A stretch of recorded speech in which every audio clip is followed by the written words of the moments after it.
Are wall to wall on radio and television of current affairs programmes, but this is the one where you, the public, here in LBC, get your chance to have your say. And I'm going to be really interested this morning. In the first hour, we're going to talk about Trump. Trump at Davos, Trump with the Piers Morgan interview, Trump's comments on Brexit and the Prime Minister.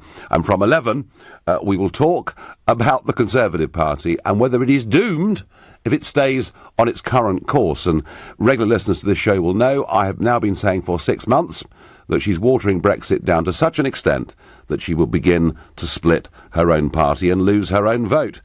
But this week was really interesting. Davos, the World Economic Forum, not something that American presidents regularly attend. Indeed, it's 20 years ago since Bill Clinton went to Davos. And of all the people to go, Donald Trump. And, you know, you'd have thought, wouldn't you, that it was rather like Daniel going into the lion's den because all of these big businesses have been really fiercely critical of him. Many of the other world leaders, particularly those in the European Union, were very suspicious of him. But Trump arrived at Davos, and frankly, it was like sort of Michael Jackson in his heyday arriving. People queuing for an hour to get in to listen to him. Here's just a flavour of Trump at Davos. I'm here today to represent the interests of the American people and to affirm America's friendship and partnership in building a better world. I'm here to deliver a simple message. There has never been a better time to hire, to build, to invest, and to grow in the United States. America is open for business, and we are competitive once again.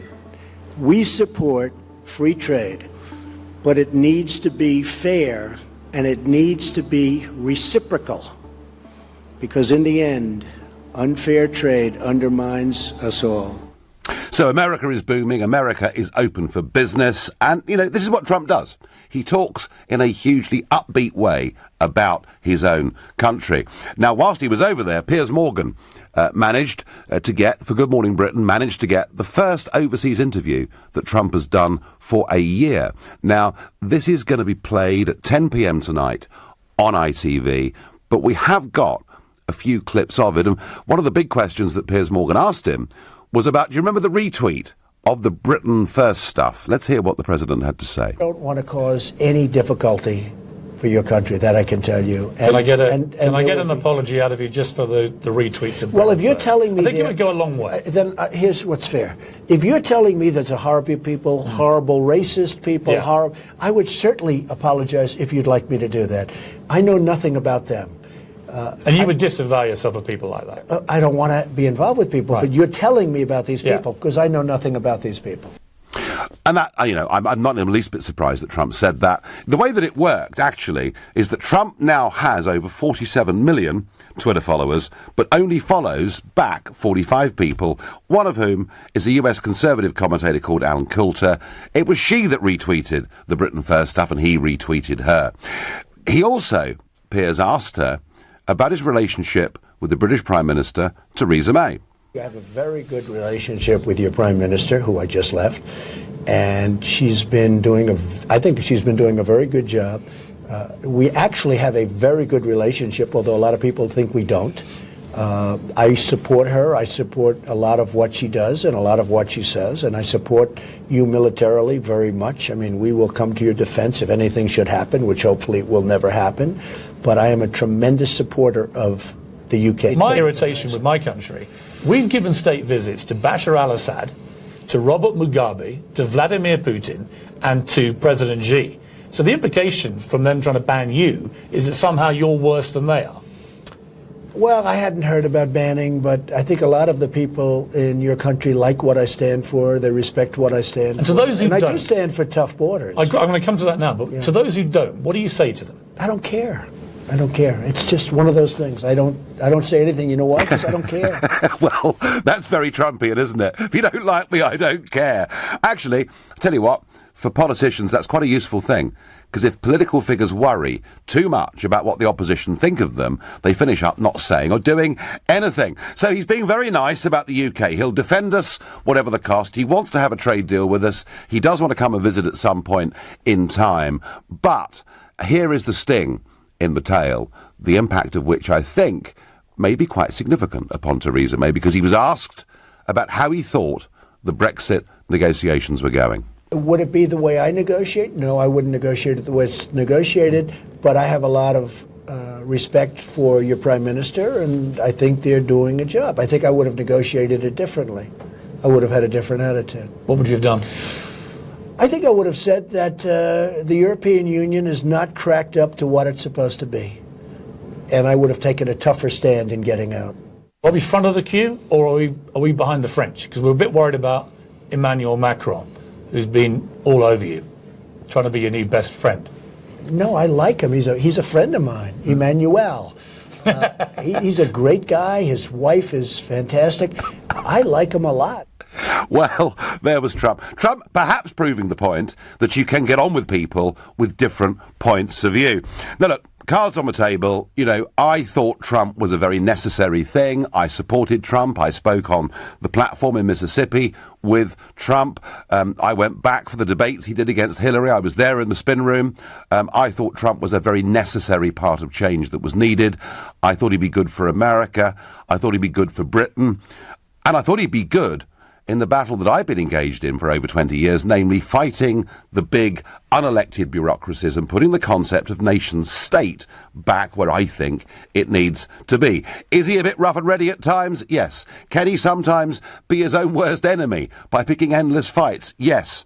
But I feel I was right to do those things back then, and to stand on the platform with him. And I noticed after his speech at Davos, Lloyd Blankfein, the boss of Goldman Sachs, Goldman Sachs and Trump poles apart.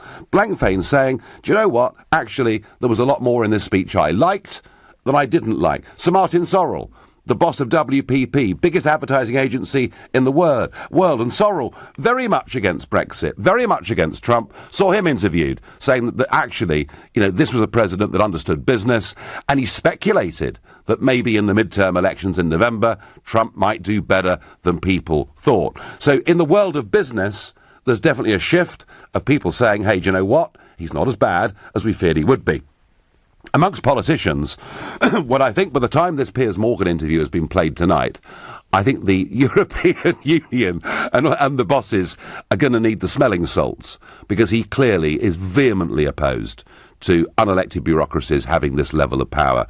But what about you folks? Because I probably took more stick for standing up for Trump than I ever did for daring to take on the European Union, even more stick than I took for daring to talk back in 2004 about open-door immigration. So I'm asking you, in the light of what you've seen, his behaviour, his style at Davos, the snippets we've seen already of the Piers Morgan interview, the things he's saying about the United Kingdom and our future relationship, I'm asking you whether you have changed your mind, whether I'm no longer alone in thinking he's more a force for good than bad. So you can call me. If you think he's better than you thought, please call me on 0345 6060 973. If you still loathe him, whatever he says or does, well, you can text to 84850, although within reason. Don't be too rude, please. And if you think perhaps he's right about May being weak on the European Union, then tweet using the hashtag Farage and LBC at LBC. And of course, you can watch us on Facebook and comment there too. I'm a fan of the straight-talking man that is the Donald. Nope, he ain't perfect, but who is, says Eileen, and she does that via text. My first caller is Joe, who's calling from Nantwich. Good morning, Joe. Good morning, Nigel. How are you? You well? I'm well when we talk about Trump and what's happening in America. I'm less well when we talk about May and Brexit, but we'll do that after 11 o'clock. So, Joe, 1 year on, is he doing better than you thought he would? Well, I was very fortunate in 1986 to actually meet Donald Trump when I was in New York. My father was very friendly with a chap called Henry Bennett, who he actually built, was a construction for Trump Towers. So I was very fortunate to meet him long before he became the Trump of today. As you said, when he walks into a room, you go, wow. I shook his hand. I didn't say much to him, but I was very fortunate to meet him. I listen to everything he says, and it's the first time I've ever heard an American leader, which I find quite amazing, state to the world that, if England was ever in difficulty, was ever attacked, was ever in need of assistance or help, that America would put its arm around our country and he would protect us. I mean, to me, this man, yes, he's very straight-talking, and perhaps politicians don't like the way he talks, but he is a friend of ours, and we need friends. The United Kingdom needs friends, and we should really be holding our arms outstretched to this man. Yeah, he's mentioned. I think his biggest problem, he tweets, and maybe he shouldn't tweet as much as he does. But it's just endemic of what he does. Well, the tweets, Joe, get him into trouble. Joe, the tweets get him into trouble, but equally, the tweets probably won him the presidency. Yeah, probably it did, but that's his only fault, and we all have our faults. But he is our friend, and I think I have never changed my opinion of him right from the word go. I've always thought that he would be good for England, the United Kingdom. I still think he'll be good for United Kingdom. Well, we need to bring him into us, not push him away. Joe, brilliant, thank you. And Joe, who met the Donald way back in 1986, and makes the point: when did you ever hear a US president as openly and as explicitly say, "We are here to help you and defend you if it's ever necessary"? And I never, ever, ever would betray any words of private conversation that I've had with Trump, but I can tell you in general terms, he loves this country. His mother came from the Scottish Western Isles. He's got a huge affection for the United Kingdom, for the Queen, and he kind of regards himself, yes, he's American, but he's very deeply aware of his British and Scottish roots. You're listening to the Sunday edition of the Nigel Farage Show, exclusively on LBC, and it's 10:15. Nick Ferrari at breakfast. Lord Mendelssohn, who's been fired by Jeremy Corbyn because he went to the President's Club dinner. It appears their only crime is to have attended a ball where some truly appalling behaviour went on, and I'm not condoning it. Aaron in Nottingham, do you smell a witch hunt? It just doesn't look good on the party, considering there's no evidence of anything being committed beyond attending the event. Hazel in Sandhurst. It's just such hypocrisy from them. It seems that they are on a witch hunt. Nick Ferrari at breakfast. Every weekday morning from 7, only on LBC. Namaste. Welcome to Mala, London's unique Indian dining experience. Located at the historic St Catherine's Docks, the hidden jewel of London. Marvel at the authentic antiques, murals and paintings from India's rich history. Then enjoy the finest Indian cuisine, traditionally prepared with recipes that have been handed down through the centuries. For a truly authentic taste of India, visit malarestaurant.com. £1 could buy you a couple of minutes at the hairdresser's or a handful of cinema popcorn. Or £1 could buy you a Thunderball ticket for a chance to win £500,000.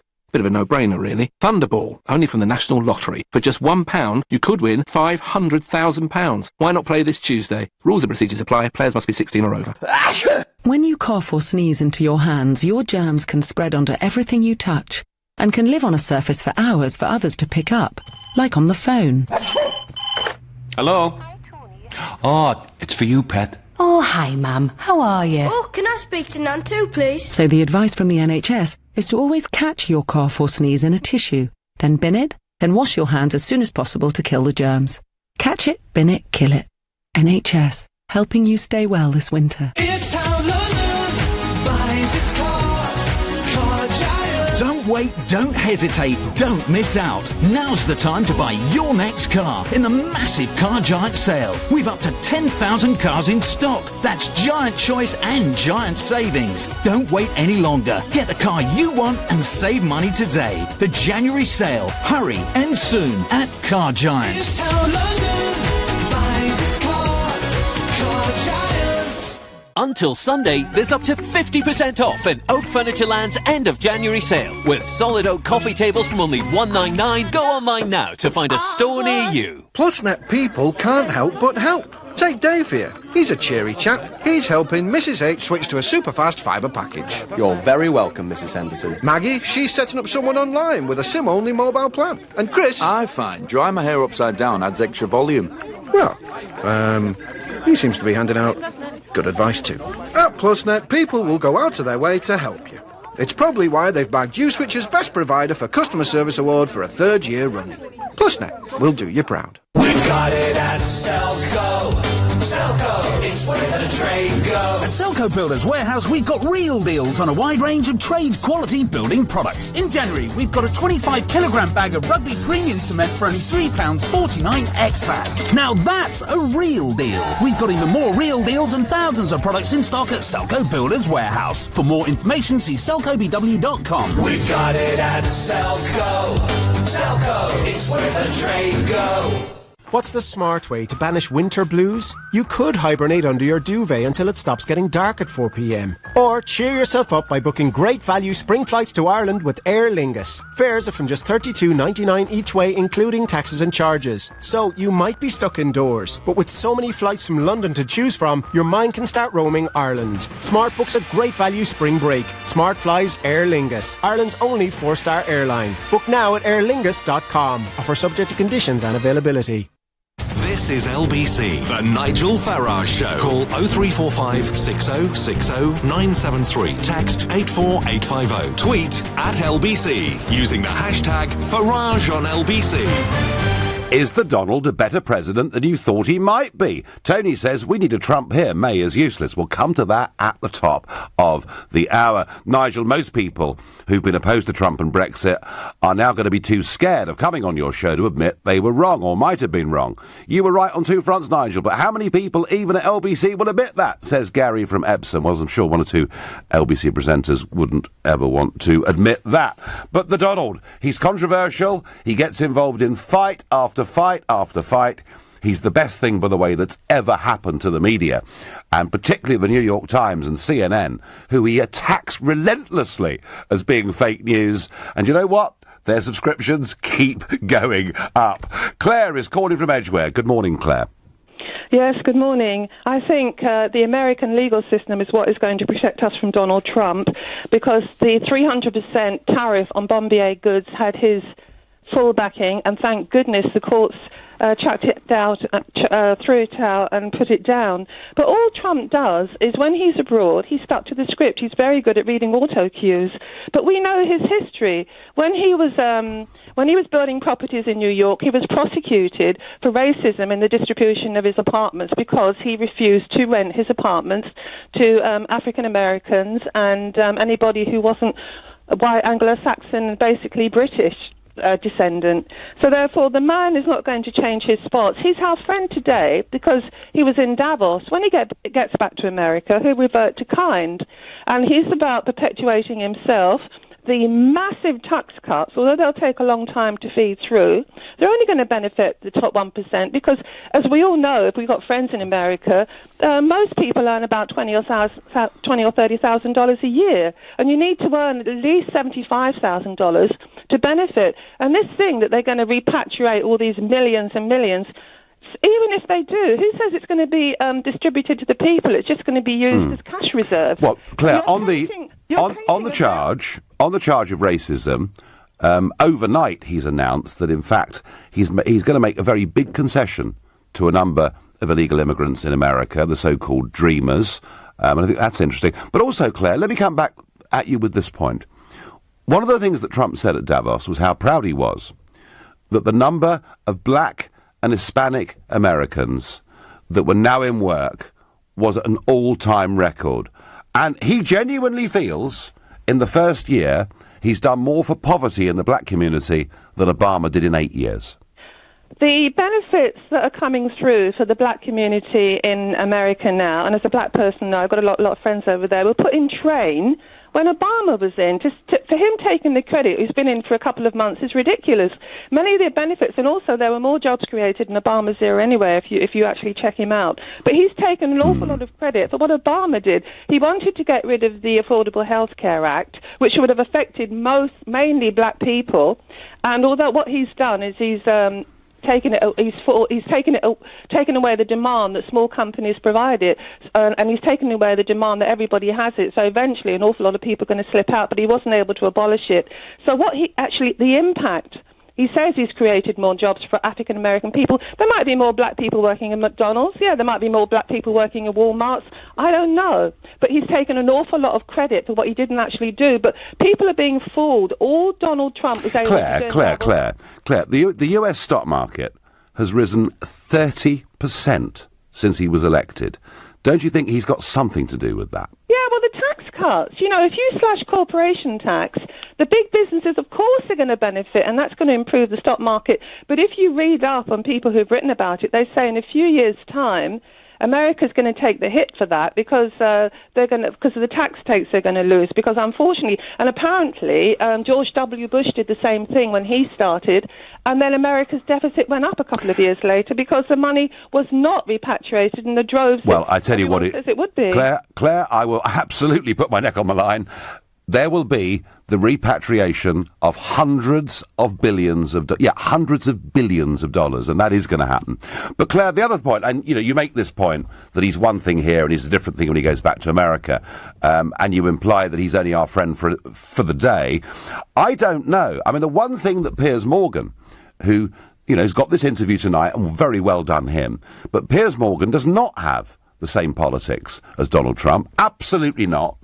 Piers has traditionally been Labour supporting in this country. But Piers says the one thing about Trump is if he's a friend of yours, he's utterly loyal. And, Claire, he did say to me, I will be your friend for life. Now, if you're right, he will drop me very, very quickly. We'll wait and see. Claire, thank you for your call. Thank you very much indeed for your points. Kevin is calling from Uxbridge and a first-time caller to the Nigel Farage Show on LBC. Good morning. Morning, Nigel. Great fan of yours, by the way. I wish there was more politicians in this country like yourself, not frightened to put their head above the parapet. Oh, I've done a bit of that over the years. Yeah, and when I get back to Trump, I'm a fan of his. Whilst I might not agree with everything the man says or does, he's a not career politician. I'm going to keep this brief. I know you want to get people on. He's not a career politician. He's doing it. He wears his heart on his sleeve. Sometimes he doesn't think as clearly as he could, but he's a human being. But what I think, he's got the interest of the country at heart. He's not looking to further his career or heighten his financial bank balance. And like yourself, Nigel, he puts his head above the parapet all the time, gets it blown off, and head back on, and faces and marches on. This country lacks people like that in politics. They're all career politicians in this country, which is why we're in the state. Nigel, set up a new party and get out there and take us out of this mess that this country's in. Well, Kevin, we're going to discuss all that after 11 o'clock, I promise you. But it's difficult, of course, Kevin, to discuss Trump and not at the same time, compare him, I guess, in many ways, to Theresa May. When you just heard those clips of him saying that if he'd been in charge of the Brexit negotiations, he'd have handled it very differently. Do people like you, Kevin, rather wish he was our leader and not Mrs. May? I wish we had a strong leader. Again, I don't care what party it is.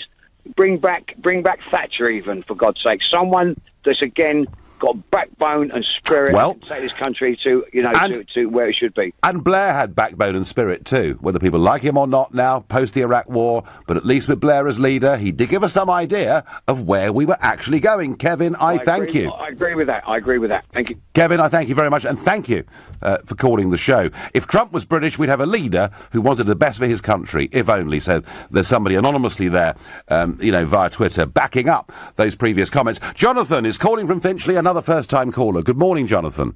Good morning, Nigel. I'm absolutely, literally just super curious about how people can brush aside the aspects of Donald Trump and the way he's talked, the way he carries himself, and the way he represents the United States, and give him words of support. I just don't get it. When week after week, day after day, we read what he says and hear how he carries himself. It's just amazing. Regardless of the economy, and even if he's good for America or good for the world, whatever, just the way he expresses himself, it's nothing short of disgusting. Well, that's the only way I can think of. Jonathan, a lot of people agree with that. But when he's gone abroad, when he's been, and you've seen it over the last year, he went to Riyadh, he's been, of course, to Paris, he's been to Beijing. I mean, when he's out there on the world stage, would you not agree that he's actually surprised people how well he's carried himself? I actually I go further than that. There's a guy called Scott Adams, a Gilbert guy, and if you've heard any of his, he does vlogging, and I watched his vlog, and he explains how effective Donald Trump is, and he's been very effective in the sense that he's built up an empire, with Trump Tower all over the world, etc.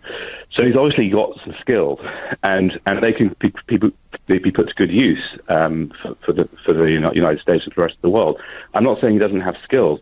I'm just saying, for me, those skills are completely overwhelmed by the fact that he doesn't tell the truth, that he insults people, that he calls people names, he bullies people, and to have that so in your face all the time.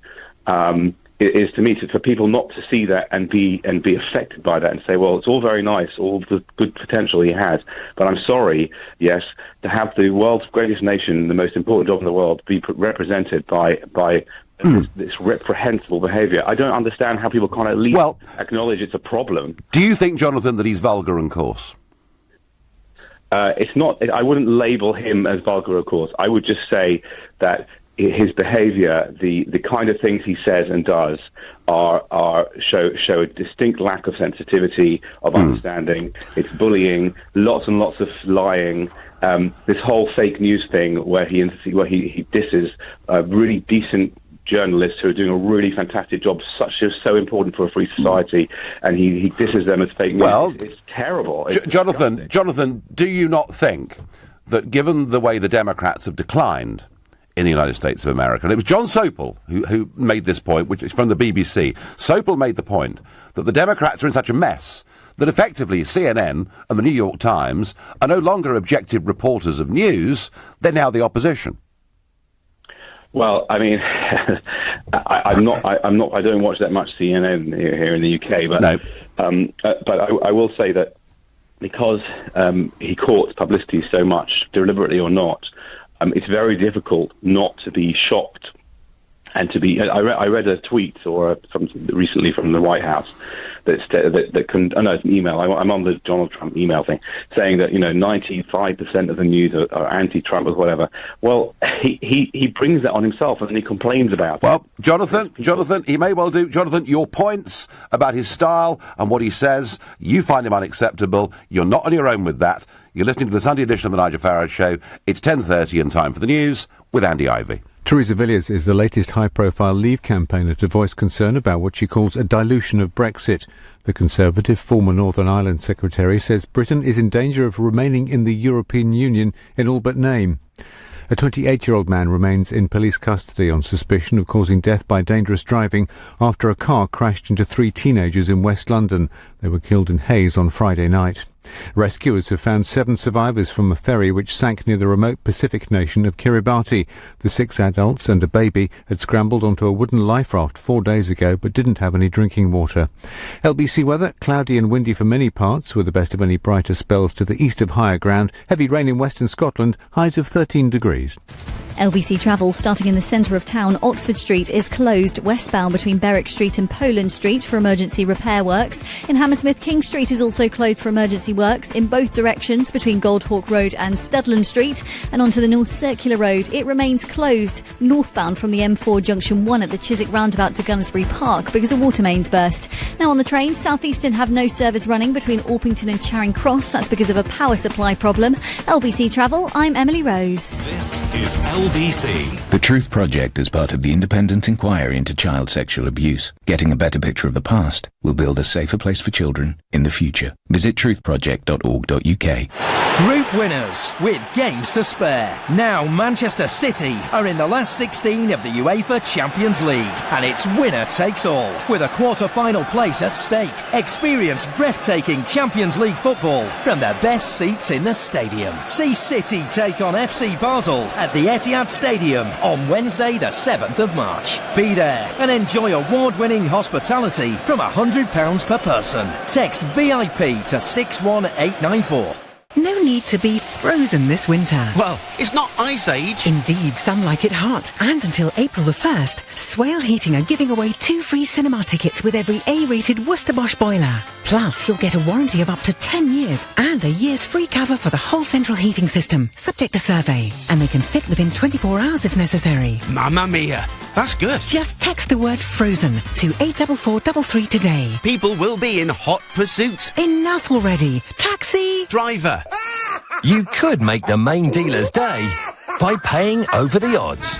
Or you could go to Big Motoring World and save a fortune on up to 2,000 pre-owned BMWs, Mercedes, Audis and VWs in stock. Then with the money you save, put a smile on your face with a cheeky weekend away for two. Give yourself a break at Big Motoring World, just minutes from the M25. See bigmotoringworld.co.uk. Landlords, Direct Line guarantees to beat other insurers' renewal premiums for the same cover. Can your insurance do that? Switch to Direct Line Landlord. New customers only. Qualifying criteria apply. Underwritten by UK Insurance Limited. Journey's End is the movie that critics adore, calling it emotionally charged great British drama. We won't last 5 minutes if the Germans attack. This First World War epic is extremely powerful. You think there's no limit to what about compare? Based on R.C. Sheriff's award-winning play and best-selling book, with an all-star British cast, including Sam Claflin, Asa Butterfield, Toby Jones, and Paul Bettany. I need to come through this, so we stick at it. Don't miss Journey's End in cinemas February 2nd. Grandad said in his day, London was called the Big Smoke. They worked hard to reduce pollution then. Now we have a chance to do the same. The T-Charge has started. So from now on, many older vehicles driven in the central London congestion charge zone from 7 a.m. until 6 p.m. on weekdays are subject to the additional £10 daily T-Charge. This is part of the commitment by the Mayor of London and TfL to help clean up London's dangerously polluted air.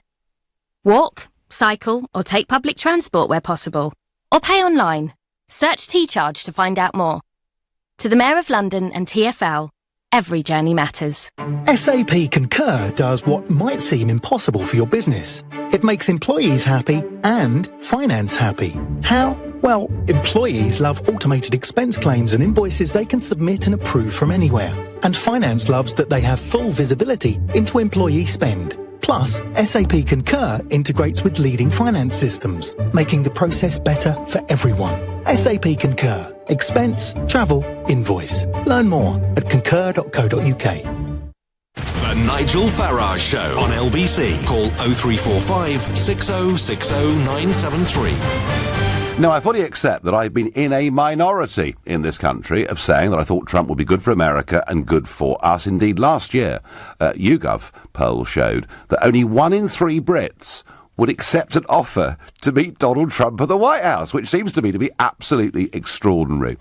And still, according to a Sunday Express poll today, still 56% of people think that Trump shouldn't be given a state visit. So, I'm coming at this from a minority position, but I am asking you whether your views perhaps have changed a little bit, seeing what he said at Davos and the clips already that we've seen from the big Piers Morgan interview coming out tonight. And before the break, we were talking about his battle with CNN, the New York Times and many others. Lorraine says the way Trump is reported by the biased media is disgusting. That's the other point of view. Stuart says, can you trust any news outlet these days? Much better get it from the horse's mouth. And that, Stuart, is exactly why he uses Twitter. He uses Twitter to go round the back of the mainstream media that he so openly despises. And, of course, it is reciprocated too. Trevor is calling from Ulster in Cumbria, another first-time caller to the show. Good morning, Trevor. Good morning, Nigel. It's a pleasure. Good morning. Well, thank you very much for giving us a call. So how do you see Trump? Has your view of him softened a little bit? I'd like to clone him and bring him over here.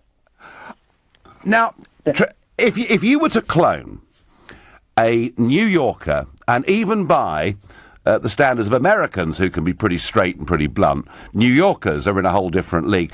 His style, Trevor, wouldn't work in this country, would it?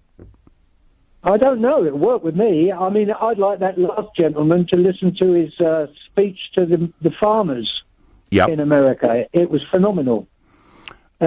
People. I don't think the people who don't like Trump actually listen to him, because if they did, they couldn't say what they say. They couldn't. It's impossible. Well, what they see, Trevor, are some comments that he makes that at times they consider to be vulgar, they consider to be offensive. They don't think he behaves with the diplomatic skills that a US president should. That's what they'd say, Trevor. Anyone with a brain, Nigel, knows that any man, if every man in this country was held to account for what he said in a bar somewhere, then none of us. Oh, we'd all be in quite a lot of trouble. Yeah, exactly. Yeah, no, I mean, yeah, go on. No, I accept that point, Trevor. But where I will agree with you is that the whole point about this historic Brexit vote was that there was a fork in the road that the British people decided to take. And I think what Trump is saying is that if he was our leader, he'd have said, right, OK, do you know what? We've made a decision, let's just get on with it. And May is simply not doing that. So I do think, in terms of his decisiveness, right now, that's pretty much exactly what the country needs. I still say, Trevor, I don't think Donald Trump would quite work in number 10 Downing Street. Well, maybe not, but I'll tell you what would work, Nigel, is you and a bunch of people like Rees-Mogg and a few others get together and bail us out of this, because otherwise we're going to end up in Europe. And I voted to get out. Totally out. I didn't think of any. All I wanted, it was to have our power back, have our borders closed, and then when we're out, then we start to negotiate. You don't negotiate with somebody before you leave. That's crazy. Trevor, thank you for your call. More of that after 11 o'clock. When Trump visits, 300,000 snowflakes will protest on the streets. The other 50 million of us won't. The Donald is welcome, says Mark in Bournemouth. Well, Mark, the idea that we give state visits to Mugabe, to Hirohito, to al-Assad, to all sorts of leaders all over the world with questionable at best human rights records, and yet it appears to be the official position of the Labour Party that we should not have Trump come to the country and protest on the streets, is not only of itself extraordinary, but utterly self-defeating, when here is somebody who says, in our hour of need, he will be there, and he wants a closer trade relationship. I find it incomprehensible, Mark. But there we are. At the moment, we're still, according to this poll this morning, we're still in a minority, although not an overwhelming one. It's becoming more like 50-50, and I feel that there is a slight softening of views when it comes to Trump, that he's actually been a little bit better, or not quite as bad as people thought he might have been as president. Steve is calling from Berkhamsted. Good morning, Steve. Hi there, Nigel. Hi. Good morning. Your research asked me the question: do I like Donald Trump more now than I did 18 months ago? And the answer is, I adore the man more now than I ever did. Adore him. I love him. I absolutely love him. I do. And the thing is, I've been watching Donald Trump, on telly for the last 30, 40 years, just like all of us. And I've always sort of, back of my head, I've always sort of thought, is something going to happen with this guy? He's going to be something. And I'm not lying. About 18 months, 2 years ago, he ran for president. He paid for it all himself. The establishment in America don't like him because he knows the truth about the Twin Towers. He knows about JFK. He knows about all the fiddles and everything they've done. They just don't like it. It's the same with our movement in this country. I'm a Brexiteer like yourself, and I've been speaking about it for 35, 40 years. I mean, my dad used to tell me off about it when I was in my early 20s. I'm not joking. Before you, Nigel. And seriously, and I've campaigned. I mean, I drove my canal boat. I live on a canal boat. I drove my canal boat for 6 weeks in the campaign 18 months ago with massive great vote leave stickers on. Did you really? Yes. All over the Midlands, all over the southeast London and everything, and all the rest of it. And you could tell as you was driving the boat closer towards London, more and more people were putting their nose up. But the problem is the media is run by the establishment. I don't need to tell you this. The media is run by the establishment.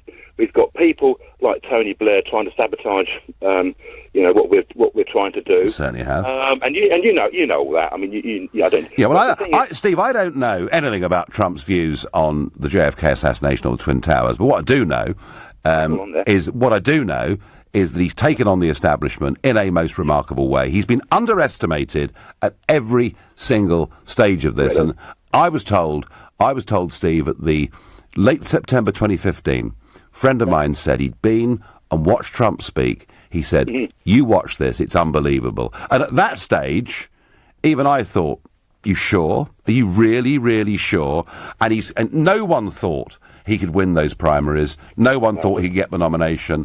No one thought he could win the presidency. And he's surprised people all the way through. And Steve, you've been with him from the start, but I think he's going to go on surprising people. Steve, I thank you very much for your call. Love to have seen that canal boat during the 6 weeks of the referendum campaign. Robert is calling from Ripley. Good morning, Robert. Good morning, Nigel. How are you? I'm very well indeed, thanks. So, how did Trump perform in Davos? Okay, I think that there are a few points here. In Davos, I think we need to really just sit down, and it's like having the sort of drunk uncle come to a wedding and everyone holds their breath, hoping he doesn't do anything silly. And now we are hailing someone when he's coherent, which is not what the leader of the free world needs to be praised for. The fact that he can hold a few sentences together is not enough. So I'm not impressed by the fact that... Robert, that line is dreadful, and what we're going to do, given that you've clearly got some very, very strong views on Donald Trump indeed, we're going to get you back in a moment. Trump's not perfect, but he's right about Brexit. A tougher negotiating stance is needed, says Helen. My views of Trump are the same as they were when he got elected. Trump is a true hero. He's making America great again. Well, it's very interesting. There are lots of you who are worried about Trump and his style. Those of you that like Trump seem to absolutely love Trump. It's fascinating. You're listening to the Sunday edition of the Nigel Farage Show, exclusively on LBC. It's 10:45. This is LBC. Get in! Oh, yes! Woo-hoo! The sound of people finishing their tax return. If you're self-employed, QuickBooks helps you keep track of the tax you owe, so you can file it faster. Snap and store receipts, automatically sort expenses, and claim back every mile you can with auto mileage tracking. All in one place. Take the stress out of tax time. Search QuickBooks today. Taxes done. Woohoo! Jen runs the Split Screen Coffee Company. I used to lose quite precious hours to my accounts, and now I've got Sage and it just takes care of everything from the payments to my invoicing. Get on with running your business instead of your business running you. From accounting, payroll and payments, Sage Business Cloud takes care of it all. Get started today and see what Sage can do for you. Visit sage.com/get started. Be Sage. Build on. At UKME, our chauffeur service is 6-star. Just like the package we offer our drivers. Join the company that treats its drivers like VIPs. Apply today at ukme.co.uk. Until Sunday, there's up to 50% off at Oak Furnitureland's end of January sale. With chest of drawers from only $2.99. Go online now to find a store near you. Highways England is here to improve your journey. Have you noticed the red X's above you when driving on the motorway? Think they're not important? Think again. They mean there's an obstruction or danger up ahead. So if you see one, you must change lanes safely to avoid a penalty, or even worse. So when you see a red X, it's there for a reason. For more information on red X's, search online for smart motorways. It's how London buys its cars. Car Giant. Don't wait, don't hesitate, don't miss out. Now's the time to buy your next car in the massive Car Giant sale. We've up to 10,000 cars in stock. That's giant choice and giant savings. Don't wait any longer. Get the car you want and save money today. The January sale. Hurry, and soon at Car Giant. It's how London buys its cars. Car Giant. Creating a perfect holiday with Travel Republic is just like creating anything. You start off with the basics, like, I want a beach holiday. Then you add a little more. A 4-star hotel. Then you add a few more flourishes. Near the beach, a local restaurant, flights from your favourite airport, and it's all been reviewed by people like you. And before you know it, you've made something really special. Book your perfect holiday. Search Travel Republic now. Travel Republic, yours for the making. At all protected. Special fares. We could go anywhere. How about Australia? Too much coral. Singapore?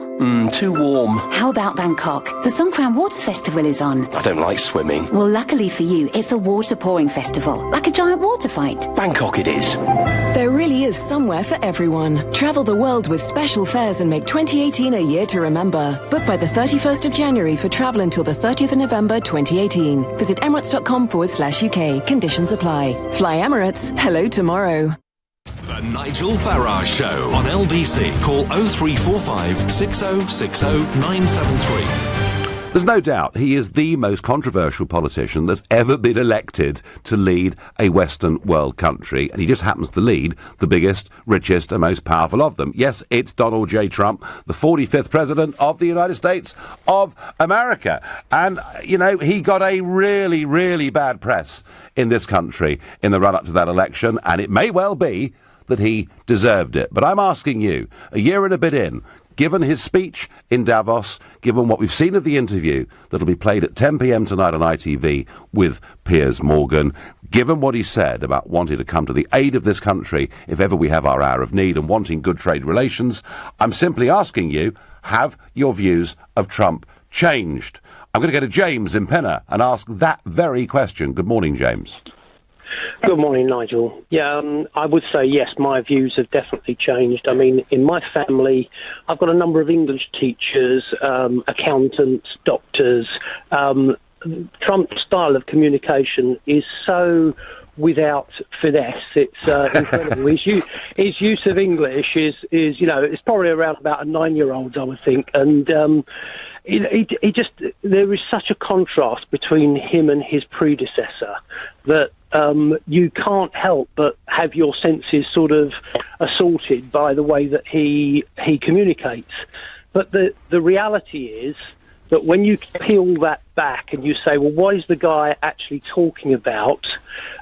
We all align with some of his key messages. I mean, he's really going on about globalisation in the main, whether you want to call it borders, when you want to call it trade. He's actually talking Keynesian economics, which actually is more socialist than it's certainly that element of it's more left of centre, James. Yeah. Yeah, and so what our view, and I've seen this amongst other people now that have been close to it. You know, initially people were absolutely outraged at his approach to things. They just saw him as an outright racist. And a bigot and all those things that you hear so often. But now people are starting to see what he's doing, and people are now starting to see it and understand it. Because I think in this country there's this thing they call it a post-truth era, don't they? And really, that's what the press like to call it. The reality is that the voting public now, they don't vote based on what they hear through the media. They vote on what they see in their schools, what they see in their neighbourhoods, what they see in the streets, and on social media too. That's true, but I think people have always got there is a level of suspicion around social media. We know there's stuff out there that you'd say, well, that doesn't really stack. But the reality, people are not voting based on what they're reading in the mainstream media. They're voting on their personal experiences, and there's nothing that mainstream media is going to do that's going to change that. And that is exactly the same in America. You know, they talk about the Rust Belt. It's people's experiences, and they can listen to the likes of Hillary Clinton and stuff like that, and they go, it doesn't work for me. My street is falling apart. You know, all the shops are gone. You know, I don't recognise the culture of half the people that are living around me. It's, you know, people feel like they're living in a foreign land. Do you know, James, when I went to Mississippi and I shared that platform with Trump, afterwards I went into the crowd to talk to people, to hear what they had to say, and it was just like meeting a crowd of people in the Midlands or the north of England who were intending to vote Brexit. They were exactly the same people with exactly the same kind of frustrations. James, finally, can I just ask you, if he carries on the current course, will he, in your opinion, win a second term? Difficult. I would say yes. On balance, yes. On balance, yes. Depends if they put who they put up against him. Oh, well, it'll probably be Hillary Clinton again, of course, because she's determined. She's determined to be the first female president of the USA. And I tell you what, whatever baggage Trump may have, she's got even more, and certainly her husband does. James, I thank you very much indeed for your thought and your call. And James there, saying actually that Trump can be a bit of a shock when you first confront him, but he isn't doing too badly. Jason in Watford. Good morning, Jason. Good morning, Nigel. How are you? I'm very well. Now, what do you think of the Donald 1 year on? My opinion hasn't changed. It's always been the same. Yep. The question I need to ask you is why are we judging him when he's only been doing this job for a year? Well, because it's a very good moment at which to judge him, isn't it, really? He's been there a year, he's been to Davos, he's done his first overseas interview with Piers Morgan, which goes out tonight at 10 o'clock on ITV. I'd have thought now was a great time to be judging how he's doing. I think now's a ridiculous time because there's nowhere near enough time to actually put into words or put into action the words that he's actually talking about. So, there's no wall being built yet.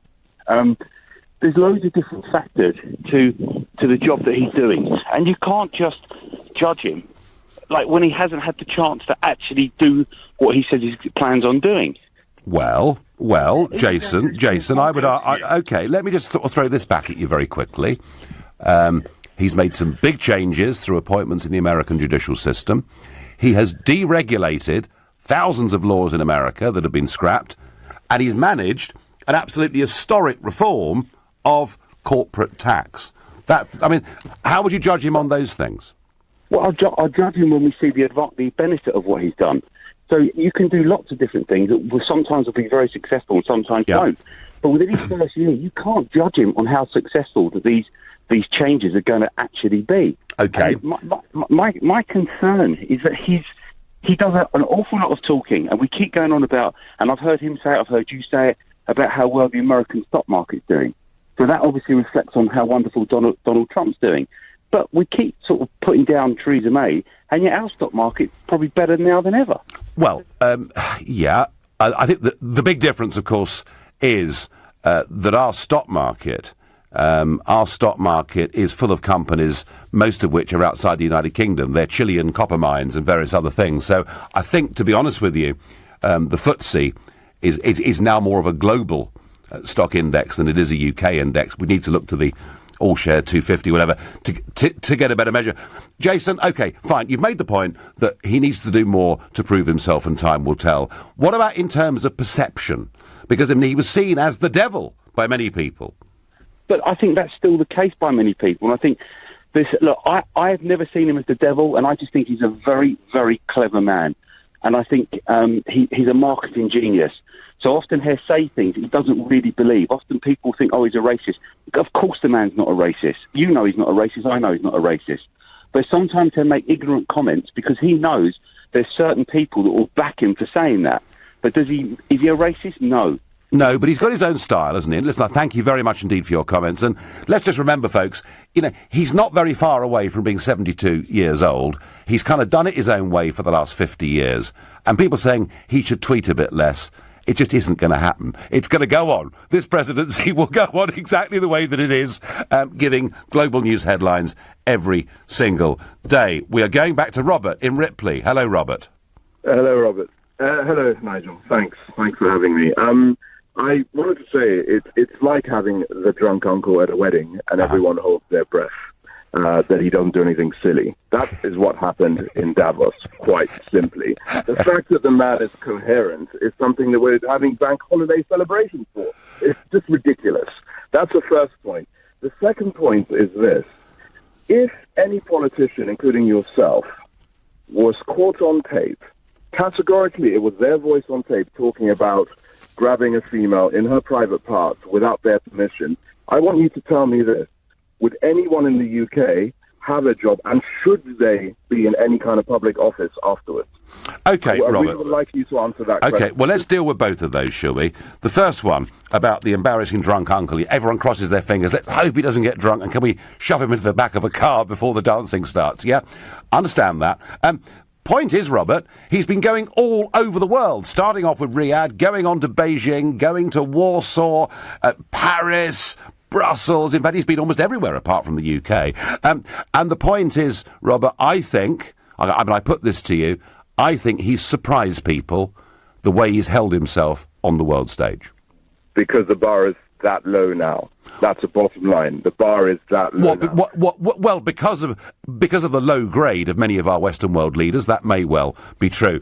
And your second point, look, you know, if people in America had thought that what Trump had said literally was true, he wouldn't have won the election. It was seen as extreme alpha male boasting, and Robert, would people in this country put up with that? Maybe, maybe not. But the point is, and a previous caller said this, if any of us at any point in the last 20 years had been recorded saying something in private in our worst moments, it could be portrayed in a very negative light, couldn't it? Well, then we wouldn't be running for the highest office on earth. The third point... Well, no, Robert, I tell you what, I'd love to take your third point. We've had 2 goes at this phone call. Time, I'm afraid, has run out. Thank you all for your views on Trump a year on, and whether your views have softened a bit towards him. I think the polling suggests that perhaps they have. But coming up in a moment, I said a few months ago there was a great Brexit betrayal and there's danger we might leave the European Union in name only, and then our phrase is being bandied about by others. Jacob Rees-Mogg even warning that the next election could be lost unless she gets this right. So, is the Tory party on its current course doomed? And if you think, no, it's all going to be absolutely fine, then call me on 0345 60 60 973. Or if you think, do you know what? I might not bother to vote for them if they don't deliver Brexit, then text to 84850. And if you've got a message for Mrs May, tweet using the hashtag Farage and LBC at LBC. And of course, watch me live on Facebook and comment there too. On FM, online, on your mobile and on digital radio. Leading Britain's conversation. This is LBC. From Global's newsroom at 11 o'clock, a senior Conservative claims Britain is heading towards a dilution of Brexit. Former Northern Ireland Secretary Theresa Villiers has told the Sunday Telegraph the UK is in danger of remaining in the EU in all but name. Speaking on LBC, Tory MP and Leave campaigner Daniel Kawczynski says he's worried the party will lose support if that happens. Any diminution of what millions of people voted for in the referendum would put that at risk, and I do believe that we are running the risk of losing the next general election if we cannot implement the will of the British people. Afghanistan's Interior Minister now says at least 103 people were killed in yesterday's suicide bombing in Kabul.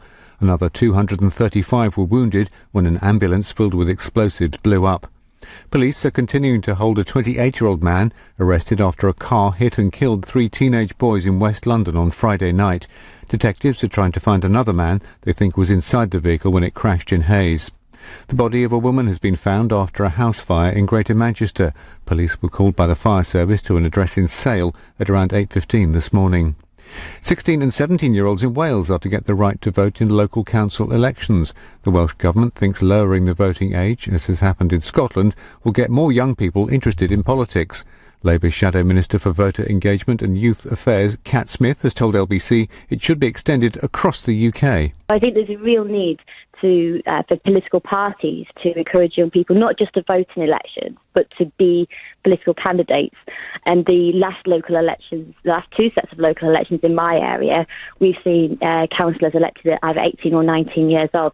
Donald Trump says he's not aware of any invitation for him to attend Prince Harry's wedding to Meghan Markle in May. Although Meghan's been a vocal critic of the US president, he says he really wants the couple to be happy. Chelsea are reported to be lining up former Barcelona manager Luis Enrique to replace Antonio Conte this summer. The Italian is expected to leave Stamford Bridge following comments about the club's lack of spending on new players. LBC weather, cloudy and windy for many parts, with the best of any brighter spells to the east of higher ground, heavy rain in western Scotland and highs of 13 degrees. From Global's newsroom for LBC, I'm Andy Ivy. You numpty, you absolute twonk, you odious little shockwomble, blithering bumble-wizard, knuckle-headed gizzard guggler, first prize bell-ringing bam-pat! Yes, Billy here has just found out about purple bricks, and now he's a wee bit upset. Ah! He didn't use them because he thought they were just some little online business, when in fact they're one of the biggest estate agents in the UK. Fudge nuggets! Fudge nuggets indeed. Save yourself from commisery at purplebricks.co.uk. LBC travel starting in the centre of town. Oxford Street is closed westbound between Berwick Street and Poland Street for some emergency repairs. The A4 is queuing eastbound between Knightsbridge Station to Hyde Park Corner Station. That's because the Piccadilly underpass is closed for roadworks. And the North Circular Road remains closed northbound from the M4 Junction 1 at the Chiswick roundabout to Gunnersbury Park because a water main's burst. Now on the train, South Eastern are reporting no service between Orpington and Charing Cross due to a power supply problem. LBC Travel, I'm Emily Rose.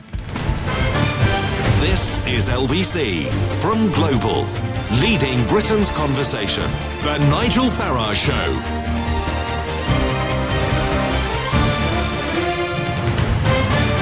Last January, the Lancaster House speech, and I sat in this studio as somebody who'd fought against the Conservative Party for over 2 decades.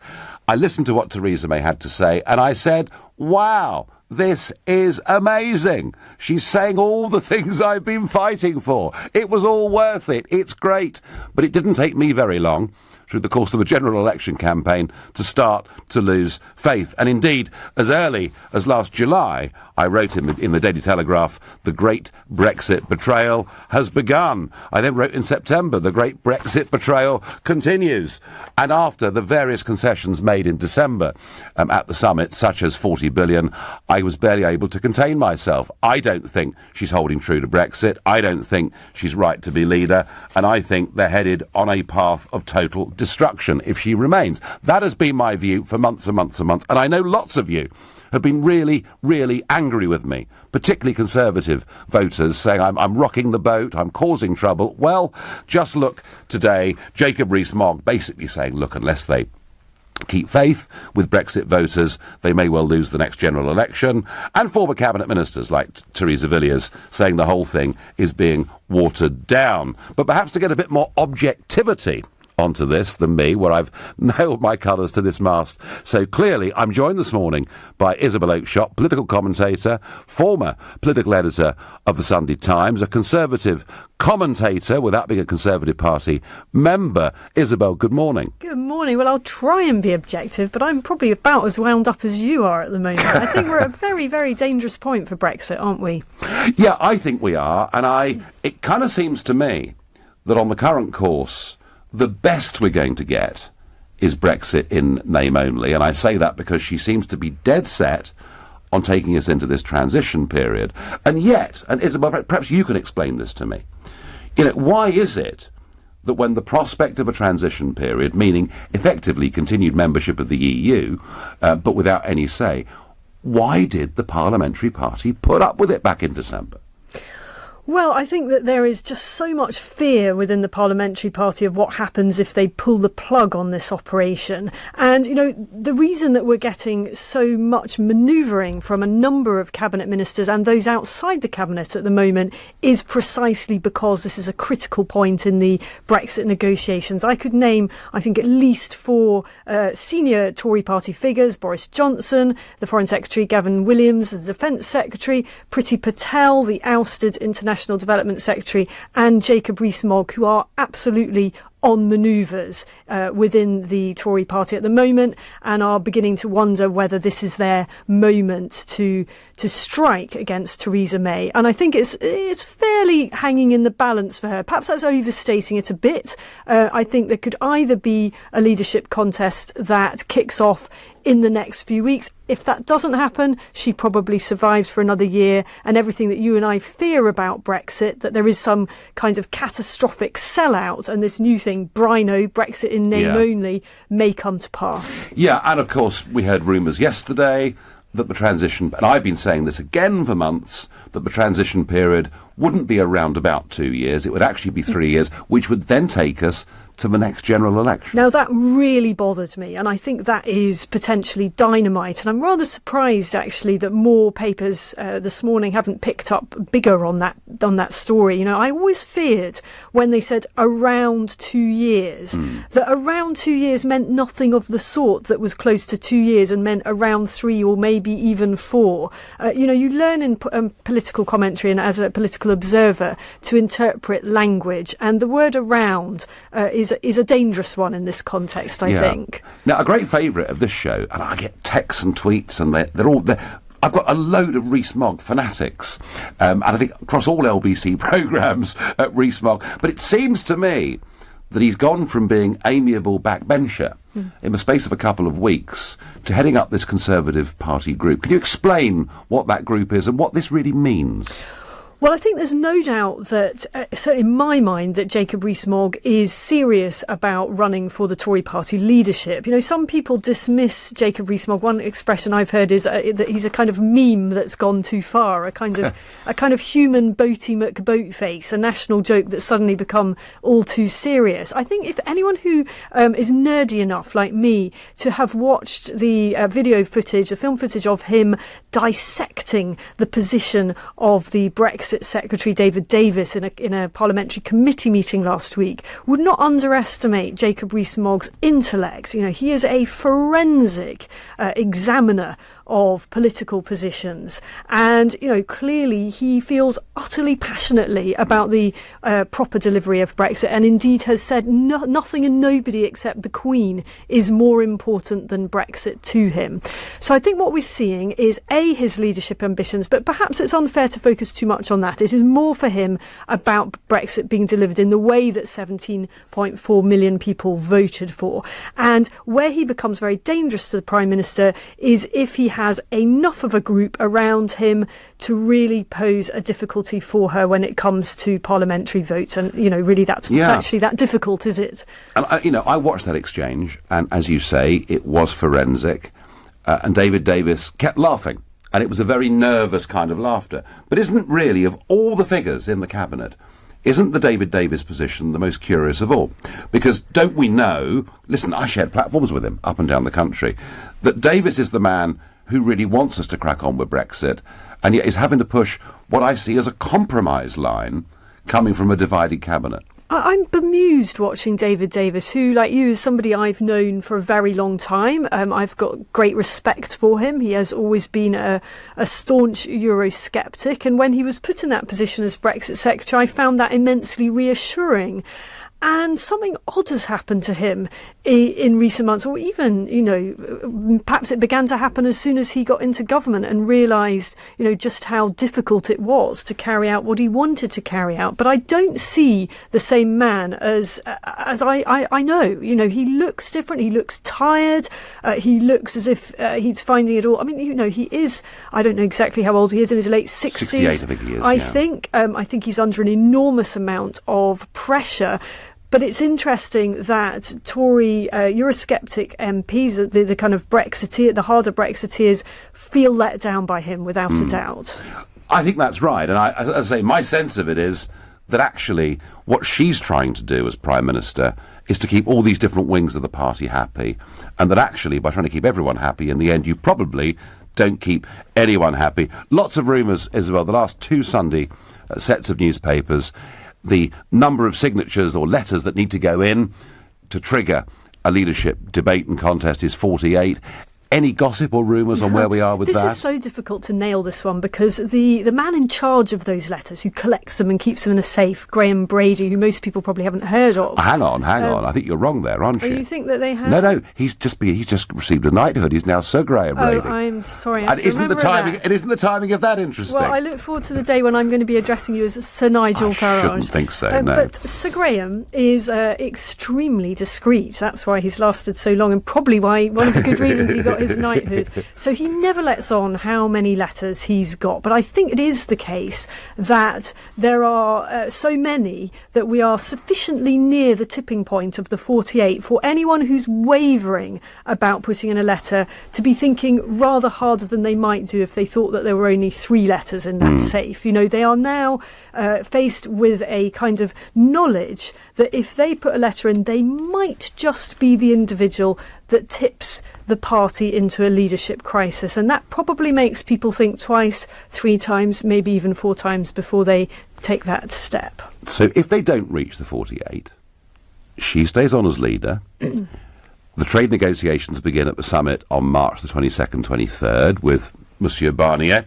and our friends over there. But the other interesting thing, of course, is we've got local elections coming up in May of this year. And make no mistake, the Conservatives are terrified of what's going to happen in those elections. There is a widespread expectation that there will be wipeout and a great deal of fear about that and the consequences of that. But no, what I don't detect, conversely, is any sort of great plan of how to make sure that doesn't happen. There's almost a sort of attitude that it's inevitable, that it's going to be a disaster and, it's too late to do anything about it. So those elections come in May, and let's say she survived for now, and those elections are a disaster. There's a possibility then that they reach the number 48. You see, what I'm getting to is this Brexit timetable is, and I went to see Monsieur Barnier myself the other day, very clear about it, that the negotiations on trade are to end in October before we go through parliamentary ratification. Are they going to make this timetable? It seems a little doubtful, given the EU's history of, as you would know far better than I, of handling these things. Not that there's a comparable situation, but it's not the most efficient of machines. And then let's not forget that everybody disappears for at least all of August. And half of July. Of them disappear for much of the summer. So I think it is going to be tight. Both sides obviously are extremely incentivised to try to come to an agreement. The other thing that was raised to me this morning was actually what happens if the lawyers get involved on the EU side. My goodness, God help us. We'll be here until the next millennium. Well, if all goes well for Theresa May, then she will negotiate some kind of deal. It will pass through Parliament, which is not certain, but let's just assume. I love the way you say that, as if it might be a smooth process. Well, it won't be, but I'm just thinking that on the current timetable, the next election would be in 2022. But it may well come sooner than that. Are the Tory party, in your opinion, on their current course, doomed to losing the next election?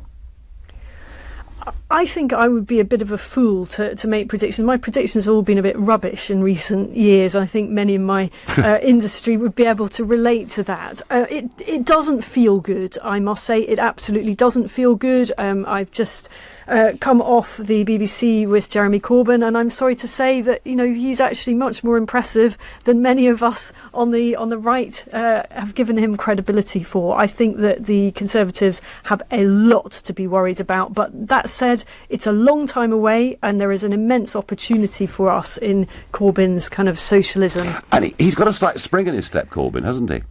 Well, I think he's had a spring in his step for a long time. It's all going pretty swimmingly for him, and the local elections are expected to go well. He's got London. He's asked about Brexit, says nothing. It's not too difficult for them, and gets away with it. Yeah, well, we're certainly headed for fascinating times. Look, Isabel Oakeshott, former poll head of the Sunday Times, political commentator, and conservative-leaning, not supporter of the party, but conservative causes. I'm happy with that. Thank you for coming in this morning. And look, I'm going to take your calls now, because, hey, LBC is the one place on a Sunday where you, the public, have your say. Is the Tory party on its current course doomed? And I would say without a doubt, but that's my view. Tell me I'm wrong by calling 0345 6060 973. You're listening to the Sunday edition of the Nigel Farage Show, exclusively on LBC, and it's 11:15. Nick Ferrari at breakfast. Lord Mendelssohn, who's been fired by Jeremy Corbyn because he went to the President's Club dinner. It appears their only crime is to have attended a ball where some truly appalling behaviour went on, and I'm not condoning it. Aaron in Nottingham, do you smell a witch hunt? It just doesn't look good on the party, considering there's no evidence of anything being committed beyond attending the event. Hazel in Sandhurst. It's just such hypocrisy from them. It seems that they are on a witch hunt. Nick Ferrari at breakfast. Every weekday morning from 7, only on LBC. At Ryanair, we understand real value for money. You can fly from as little as £9.99 to over 200 destinations and enjoy great booking and in-flight experience. Discover why we're Europe's #1 airline. Book today on Ryanair.com from £9.99 one way. Ryanair. Low fares made simple. Limited availability. See Ryanair.com. The Six Nations have chosen their teams. The Sunday Times has chosen theirs. Lawrence Delalio, Stephen Jones and Stuart Barnes give their views on rugby's greatest championship. Read expert analysis, predictions and the players to watch out for in our preview guide. Pick up your copy of the Sunday Times this weekend. We got it at Selco. Selco, it's where the trade goes. At Selco Builders Warehouse, we've got real deals on a wide range of trade-quality building products. In January, we've got 10 litres of Selco Contract Matte Emulsion in Magnolia or Brilliant White for only £10.75 ex-VAT. Now that's a real deal. We've got even more real deals and thousands of products in stock at Selco Builders Warehouse. For more information, see selcobw.com. We've got it at Selco. Selco, it's where the trade goes. My job often involves filling jobs, so finding a reliable way to recruit staff is vital. That's why I always trust Recruitment Genius. They write a great job ad for me, advertise it on up to 2,000 job sites, and they even screen and filter the applicants. Then I just select the best ones for interview. All this for a flat fee of £199 plus VAT at 20%. Using Recruitment Genius makes me a recruitment genius. Create a free account today at recruitmentgenius.com. Journey's End is the movie that critics adore, calling it emotionally charged great British drama. We won't last 5 minutes if the Germans attack. This First World War epic is extremely powerful. You think there's no limit to what a man can bear? Based on R.C. Sheriff's award-winning play and best-selling book, with an all-star British cast, including Sam Claflin, Asa Butterfield, Toby Jones, and Paul Bettany. I mean to come through this, so we stick at it. Don't miss Journey's End, in cinemas February 2nd. This is an important announcement. Flu viruses will live for hours on hard surfaces, making flu very easy to spread. So whenever you sneeze or cough, always remember, catch it, trap the germs in a tissue, bin it, throw the tissue away, kill it. Wash your hands to get rid of any remaining germs. Catch it, bin it, kill it. For more information about how to protect you and your family from flu this winter, visit nhs.uk/staywell. Are estate agents revolting? At eMove we are really revolting. We're revolting and revolutionising to create an easier and fairer way to sell your home. We're calling it an e-movement, combining the benefits and savings of online with real dedicated property experts at every step of your sale. Revolt with us. Join the e-movement. Visit emove.co.uk. Rated the UK's #1 hybrid estate agent on all agents. Leading Britain's conversation. LBC, The Nigel Farage Show. Is the Conservative Party doomed on its current course? And are we going to get Corbyn, perhaps in a coalition with the SNP next time round? My view is that she's not leading the party. She's trying to placate two different wings of it, and it simply isn't working. Unless she goes, I think it's all over. What does Annabelle in Twickenham think? Good morning. Hello, Nigel. I think before the election, there was a Tim and Fiona. Yes. And everything was on course. Now, just to explain, Annabelle, to people, Tim and Fiona were there in number 10, effectively running the campaign and acting as the gatekeeper for Theresa May. Yes. But now the skullduggery begins, that new advisers were appointed, and they were Hayward, and I will tell you this, I know who's been giving her the scripts. Okay. Barnwell. Gavin Barnwell. Barwell. Yes. He was voted out at the last general election. Yep. And yet he is working for her as her advisor. He lost a seat in Croydon, didn't he? Yes, he did. And what is more is, I don't think, and there was news today on the papers, I don't know whether it's true, but they've given Theresa May an ultimatum. It's either her or Hammond that goes, because I think that what he said at Davos, I think that has got a lot of their ire up. Doesn't Hammond keep on doing this, Annabelle? I mean, it's really interesting, isn't it? All of the time. It's really interesting that here we've got Trump at Davos saying one of the reasons America's doing great is we've deregulated. I've got rid of 22 laws for every new one I've made. But he is the fly in the ointment. Free everything up, and yet Hammond at Davos is saying we want to keep all the European Union rules for at least the transition period and maybe on into eternity. So is there a possibility here, Annabelle? What if Hammond was got rid of? Would she then look a bit more coherent as a leader? Yes, I think definitely. Right. Definitely, excuse me, please. That's all right. Excuse me. I think she would, because I think that it can't be both of them. They can't both stay in. I think that it's either got to be Hammond or her. Right. So I think that... So she needs to go up to him and say, this house ain't big enough for the both of us, yeah? Yes, and I think that... I think he's working for the EU.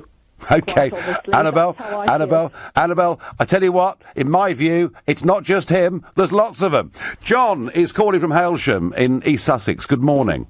Yeah, good morning, Nigel. I'd like to say, for all serious Brexiteers out there, well, I think we're all in dismay at the Tory party and the way they're negotiating with Europe at the moment. And obviously, we all seriously worry the deal we're going to get is going to be, totally useless. And we do really need a few Tory MPs out there with the same sort of balls and upfront personality that Donald Trump's got, because half the time we don't really know what they're thinking, do we? No, we don't, and they sort of hedge around, don't they? Yeah. But okay, so John, you're a frustrated Brexiteer, Yep. And Jacob Rees-Mogg is saying, unless Brexit gets delivered properly, people won't vote for Conservative at the next general election. Is Rees-Mogg right to think that? I really think he's, Nigel, and to be honest with you, I mean, a lot of people at the moment would not want to vote for the Tory party as it stands at the moment. Certainly, if they make a complete hash-up of Brexit, they're going to lose a lot of votes. But the problem we've got, us Brexiteers, what is the alternative? I certainly don't want to see a left-wing Labour government running my country, but what is the alternative? This is a major problem we're going to have, isn't it? I think that will be, if things continue as badly as they are, John, that will be a debate, unless, of course, we see a strongly rejuvenated UKIP or something like it, because it's worth remembering, it's really worth remembering, that the only reason the Conservatives got a majority in 2015 is because the UKIP vote, the near 4 million votes, hurt the Labour Party a lot more than it hurt the Tory Party. And I do think, and UKIP's got its problems at the moment, goodness me, yes. But I really do think, Nigel, I have actually been a UKIP supporter in the past. Unfortunately, they've had a lot of bad press, with the last leader. They just sort of had to depose. I mean, I really do feel that if UKIP could come forward with someone really credible, they would have a chance again. Obviously, I think they did the right thing, deposing the leader they just had. He did have some serious flaws. He hasn't gone yet. They've tried to depose him, and there is going to be an EGM, an extraordinary general meeting on this on the 17th of February. But John, the general point is that it's interesting to think that traditionally people said a strong UKIP would hurt the Conservative Party, but a really strong UKIP hurt the Labour Party even more. So let's wait and see what emerges. John, thank you. And John, very much taking that Rees-Mogg line, that if the party that was elected to deliver Brexit doesn't actually do it, or does it in such a brino, Brexit in name only, Isabel Oakeshott talked about that just a moment ago, that if it does that, a lot of people will just stay at home and will get a Corbyn government. And that wouldn't worry Brexiteers so much if Corbyn had stuck to his own traditional Brexit position. Instead, the Blairites appear to be in charge of the Parliamentary Labour Party, and I would guess probably the writing of the next manifesto too. I don't know. Elizabeth is calling from Shrewsbury. Good morning, Elizabeth. Good morning, Nigel. Having listened to Jeremy Corbyn this morning, I would like to call for a general election in the spring of next year. And just as Jeremy has been, and I'm previously a Conservative voter, he has garnered the youth vote. What have we as older voters got to lose by getting behind the Labour Party now? The way the Conservatives are delivering Brexit is an absolute traitorous betrayal of 17.4 million people. And I say, a plague on all their houses, and let us have a general election in the spring. So, Elizabeth, this is fascinating. So you are a passionate Brexiteer, and I can tell that. But you frankly think the Tories are doing it so badly that it wouldn't make much difference if Labour were in. I think that Theresa May and some of her cabinet have thought that those of us that voted Brexit were so stupid and thick that we would believe their lies. And unfortunately, they managed to garner support from some of the wonderful people that are trying to steer Brexit in the way that we all voted for. And we now, there's only two of us obviously in our house, but we listened to Jeremy Corbyn, and our attitude now is, let's give him a chance. And I hope that at the local elections in May, the Conservatives are given the biggest beating electorally that they've ever had. If the Conservatives, Elizabeth, to whom you're naturally aligned, and you said that earlier, if they were to get a new leader who was absolutely clear on Brexit delivery, would that then change your mind back in favour of the Conservatives?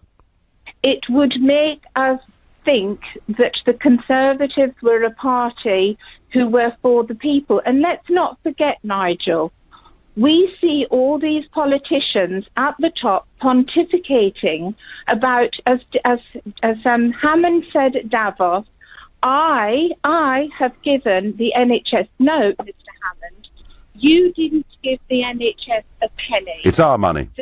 It's our money. Yep. And the way the older vote feels now, they're making us sell our homes to pay for our care and waiting until we're in agony for hip and knee operations. Let's go with Labour and let's see how they give the elderly dignity. Fascinating. Elizabeth, that is an absolutely fascinating phone call. I thank you for it. And I haven't heard that argument directly before, but I have to say, I always apply the supermarket test. What do people say to me as I'm going round the supermarket? Because I do go shopping. I buy the essentials, gin, tonic, stuff like that. Lemons occasionally. And people do stop me and want to talk to me, and it's really interesting. And one of the things I've been consistently getting for the last few weeks are people stopping me saying, I voted Brexit.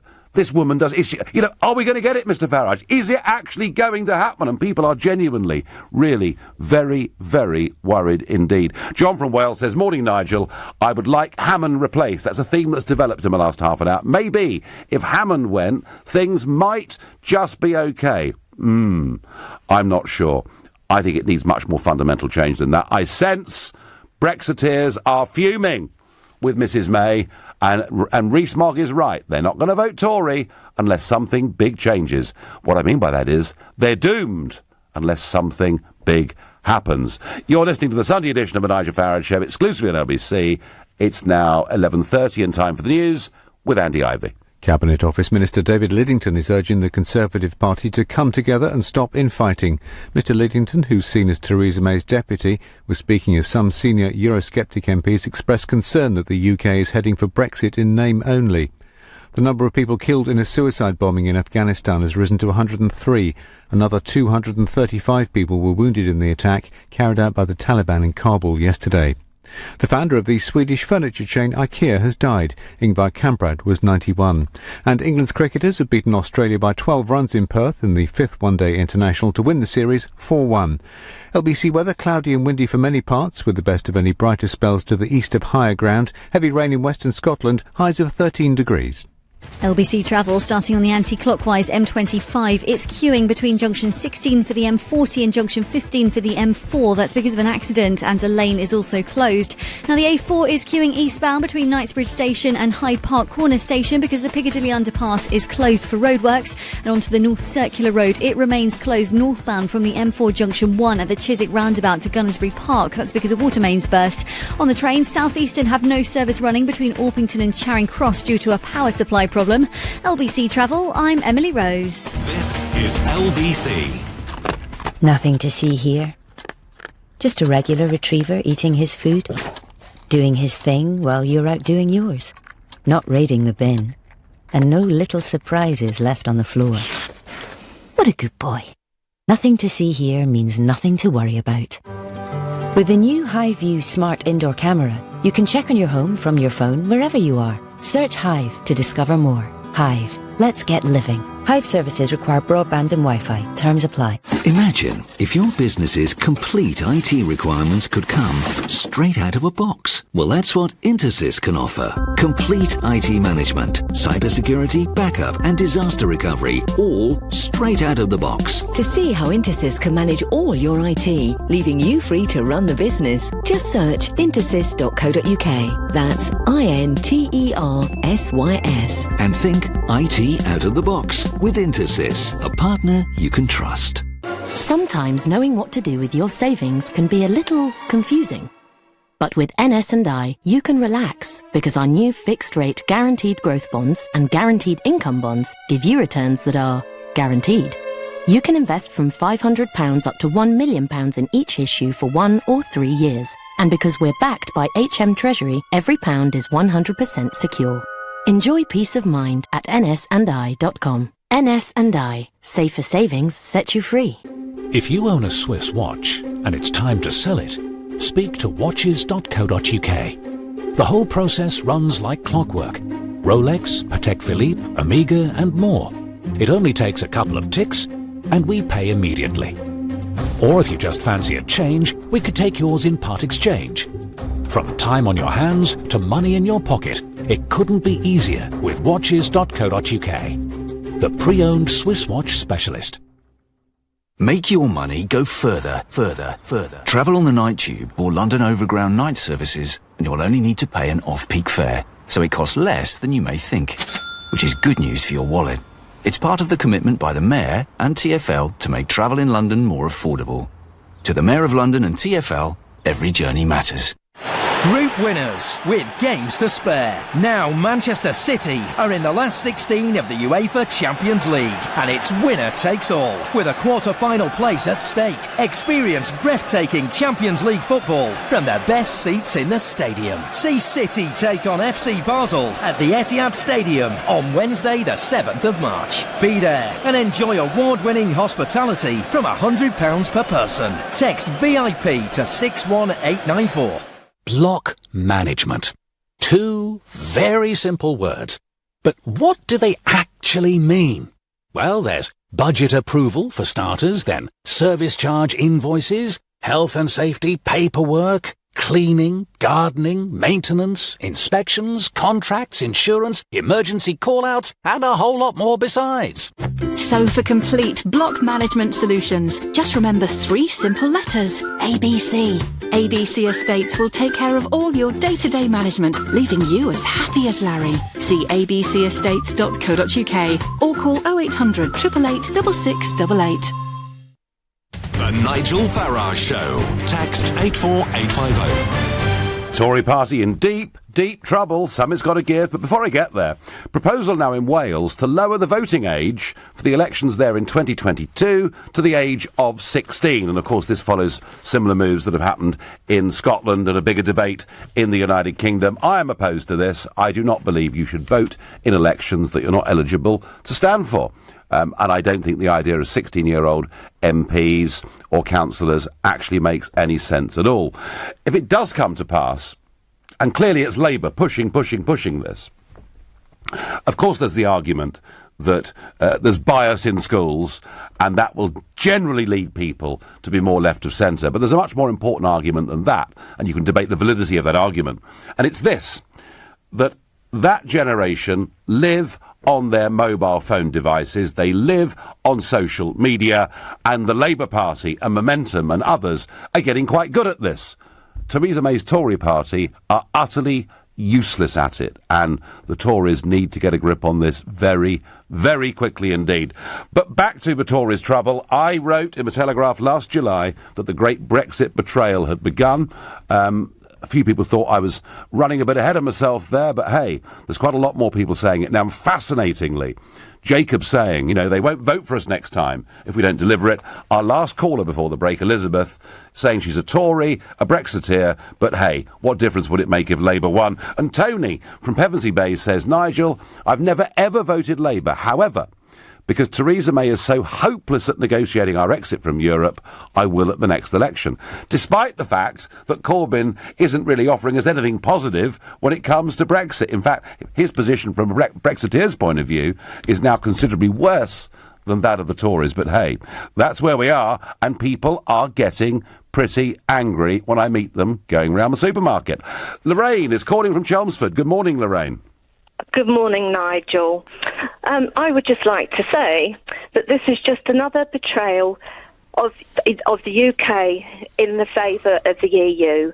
We were betrayed by Ted Heath, who illegally took us in the first place, John Major signing the Maastricht, and Gordon Brown with the Lisbon Treaty. Theresa May is not negotiating this. This is being negotiated by the likes of Ollie Robbins, who's been moved out of the Treasury into actually number 10 as her advisor on Europe and anything Brexit. This is Lorraine, just to stop you for a second, because not everybody will know his name. So what we're talking about here, Lorraine, is the massive influence of the civil service, yeah? Exactly. Now, the civil service, be it the Treasury, Whitehall, etc., are running the shots here, and they always have done. They've all been indoctrinated in the way of common purpose. Now, if people don't know what common purpose is, they ought to look it up. Yeah, okay. We won't delve into that now, Lorraine. No, okay, then we won't delve into this. But the thing is, the people now are more educated in what this is all about, Nigel. It's about a betrayal. They're betraying the people of this country in favour of the global corporations and the banks. The politicians, our parliamentarians, have vested interest in the EU. It's all about money for themselves. Lorraine, if you're right in your analysis of all of this, does that mean, on their current course, under Theresa May, that they are doomed to losing the next election? Nigel, shall I tell you how I feel?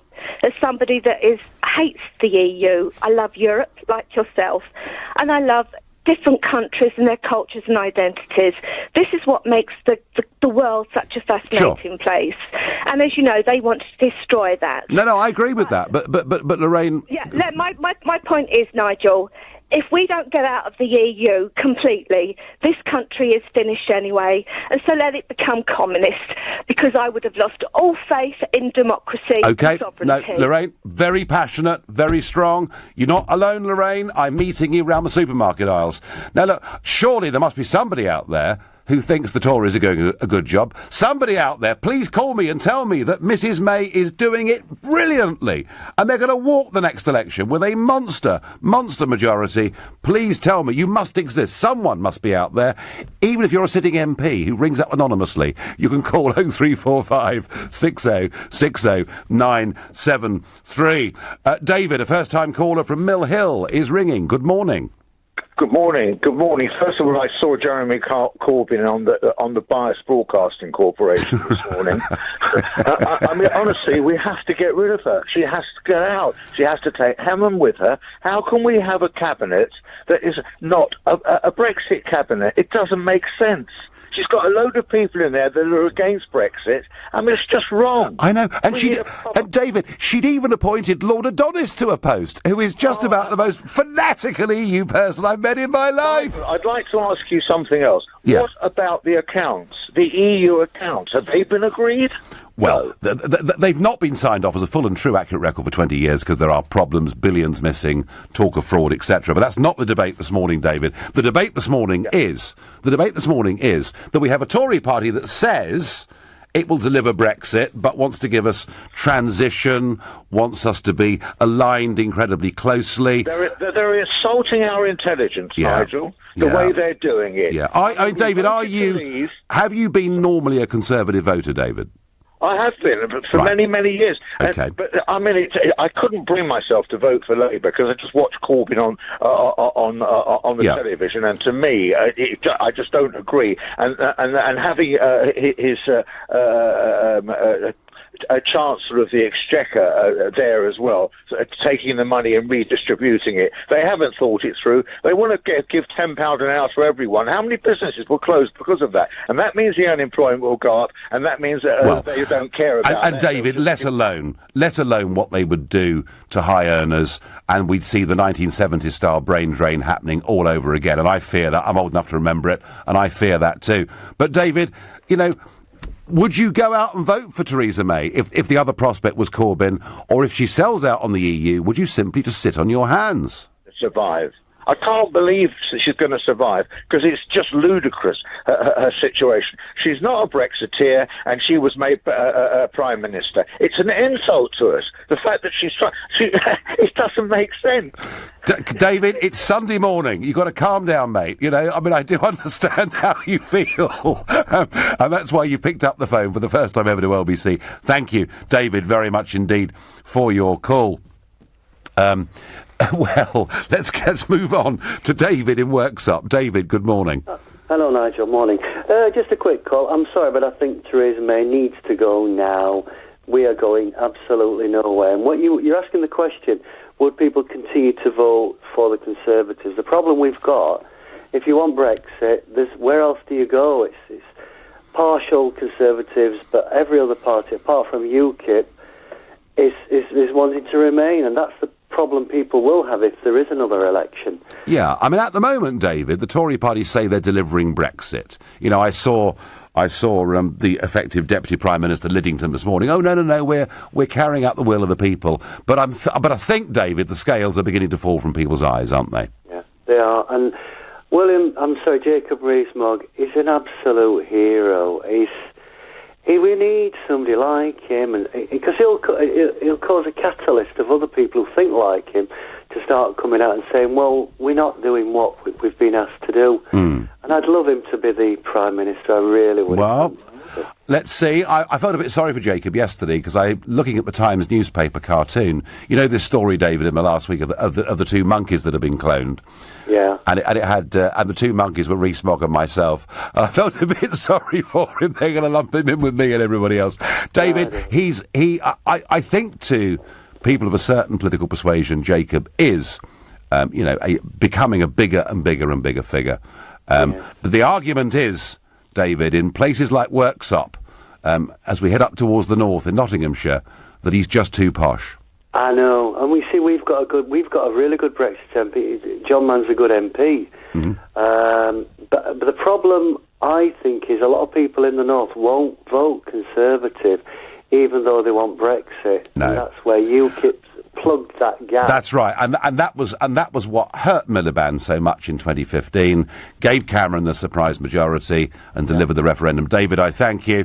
Thank you. Thank you very much indeed.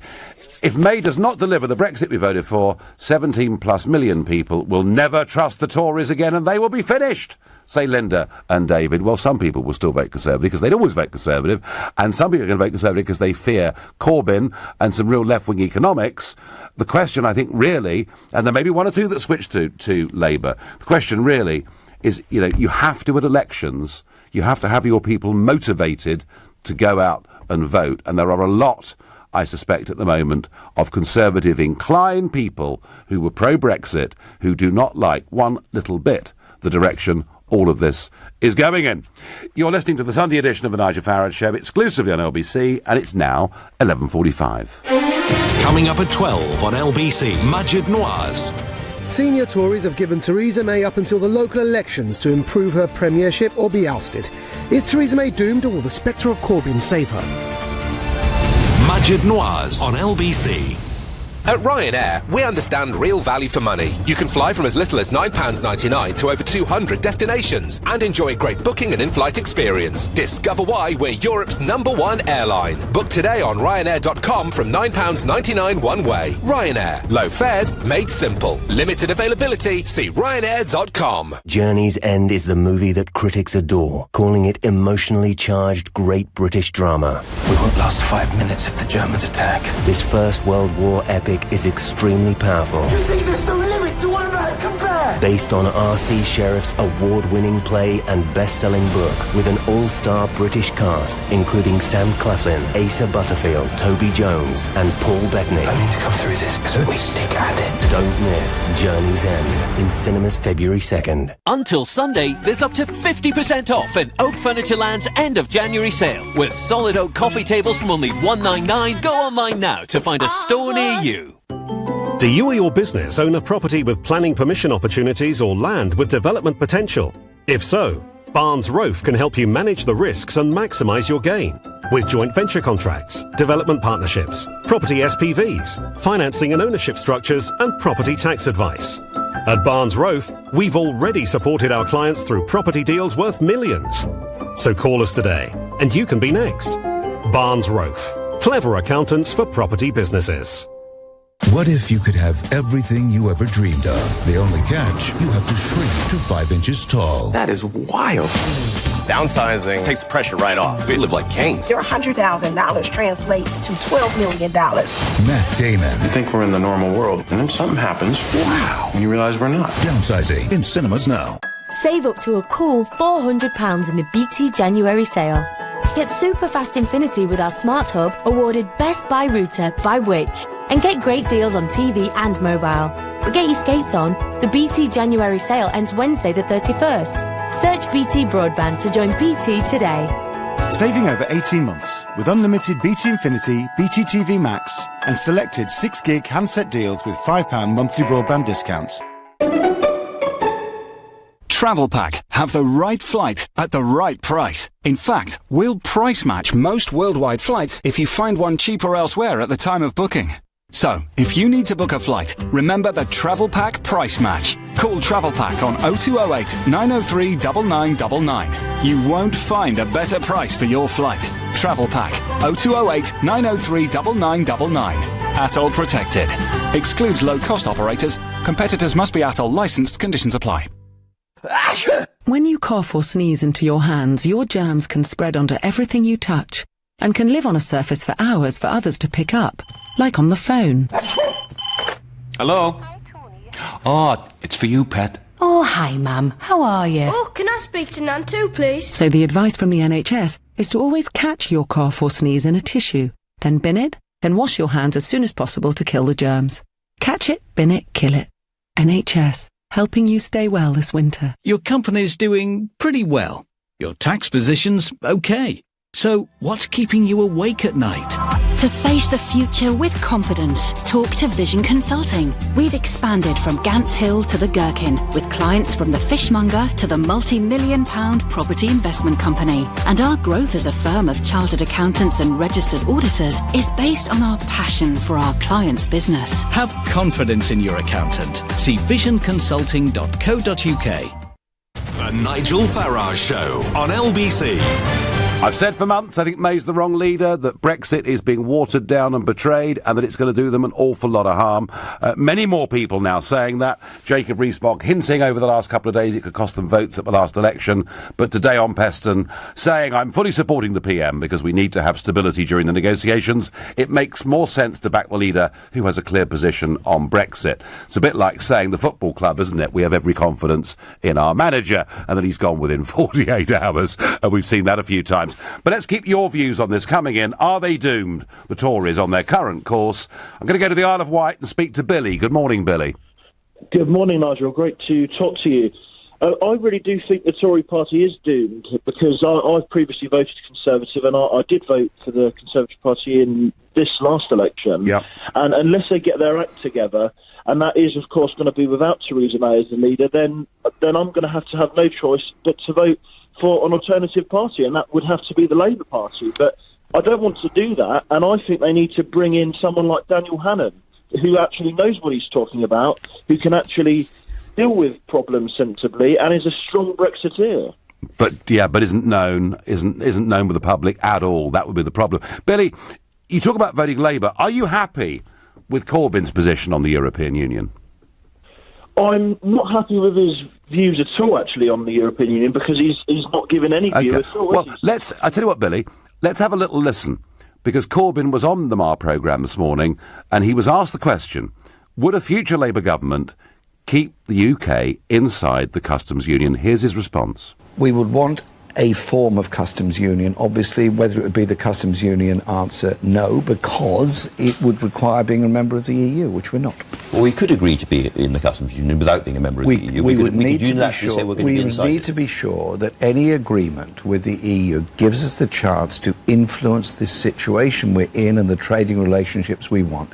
Now, look, I would want to see trade relations with the rest of the world going on and increasing, of course, but also I would want to see conditions put on those trade, conditions of environmental protection, conditions of human rights, conditions of workers' ability to represent and negotiate themselves. The EU has so that, be a different kind of customs union. in some form, both in the customs union and within its trading relations, but often not enforced. Surely we want to be an influence for good in the world. So there you go, Billy. That was Corbyn accepting that if we've left, but actually wanted to keep us incredibly close to the European Union. Would you be happy to vote for that? Well, after hearing that, Nigel, and I'm very grateful for you actually playing that as well to me and your listeners, I wouldn't. And it puts me in a very difficult situation because I don't know, to be honest with you, Nigel, and I'm not even joking here, I don't think I'd have any other choice but to vote for the Monster Reagan Looney Party at the moment. Well, they've had some... alternative. Billy, they've had some great policy successes over the years. In the 1963 manifesto, one of the things that David Sutch proposed was the all-day opening of pubs, which in those days seemed ludicrous. And hey, it's kind of happened. Billy, the reason I played you that clip is, you know, we've had a few of you this morning come on the show to say, look, we're Brexiteers, she's betraying us, it's no blooming good, we'll have to vote Labour.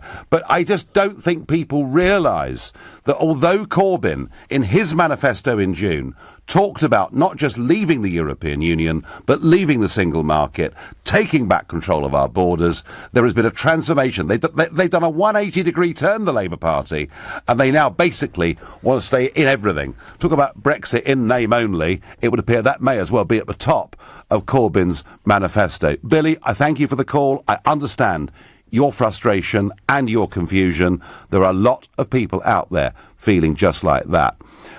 Dear Nigel, I'm 18 years old and strongly against lowering the voting age. At that age, I feel people can be too impressionable. And unfortunately, there is a great issue within schools where teachers spread their political views, which are typically one-sided, is a response I get from a young voter, as I commented at the bottom of the hour, that I don't think reducing the voting age to 16 is a good and sensible thing to do. Phil is in Enfield. Good morning, Phil. Hello, Nigel. A lone voice. What, you're the lone voice, Phil? Yes, I'm a lone voice. Go on, then. A heartfelt voice. Theresa May, I admit, appears insipid. But I admire her because she's been knocked around from pillar to post. She's been subjected to so much criticism. But she's brave and she's diligent and she holds the ring. There are a lot of people who talk a brave fight, heckling outside that ring, but they couldn't go in there and stand it. I think we should cut her some slack. I believe she's doing the best she can, and I think sometimes it's better to have a rather insipid person than a colourful personality who can take us to hell in a handcart. And I did vote to leave, by the way. Yeah, Phil, I'm often told that and I'm probably myself a little bit biased in favour. I like the big personality, just the way I'm made.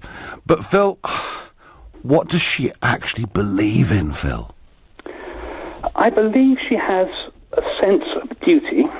I think she's genuinely decent. And I think if I were in her shoes, I'd be so worried about being seen to let down Brexit that ultimately she might put up all the stops and surprise us. I think we should give her a chance, and I find myself feeling very sorry for her.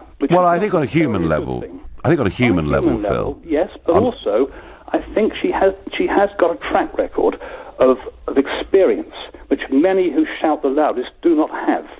Yeah, and some would argue, Phil, it's very bad experience. Home Secretary, the longest-serving Home Secretary for 150 years, who presided over an immigration system that was completely, totally out of control. Phil, my problem is this, and I understand what you're saying.